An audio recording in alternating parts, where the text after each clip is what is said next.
Don bura mar DCP Rigathi Gachagua dok ne mana en jatend piny Kenya Uhuru Kenyatta ewi seyo ma osebed ka iketone ni orocho chenro mag sirikal kokalo e siasa masani odonjore kata bang' tieko tije kendo rutaya kaka jatend piny.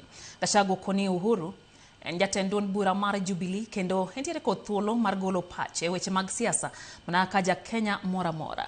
Onyero jotelo masiro piny owacho mabwogo chungo omenda mar Uhuru osebedo kayudo kaka jatend piny mosedhi rutaya kokoni mago gin paro mobam ma ok nyal konyo piny.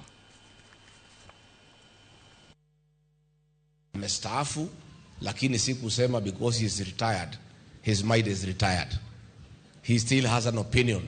He still retain his constitutional right to express his opinion. Mwambie Rais Uhuru Kenyatta, mimi mwenyewe na watu wangu tutamulinda. Hatutakubali Rais Uhuru Kenyatta atukane na mtu yeyote, kwa sababu yeye alifanya kazi yake na yeye apumzike akiwa nyumbani. Lakini hiyo si kusema tukimhitaji hatutaita yeye.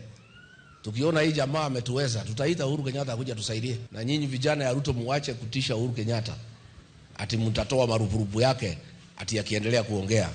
Uhuru Kenyatta bana maskini, hata mkiondoa marupurupu Uhuru Kenyatta ataendelea kukula na kukunywa. Si Uhuru wako na mali yake? It's no problem. Don't intimidate the retired president that you can withdraw his retirement benefits. Even if you did, it's just for a short time.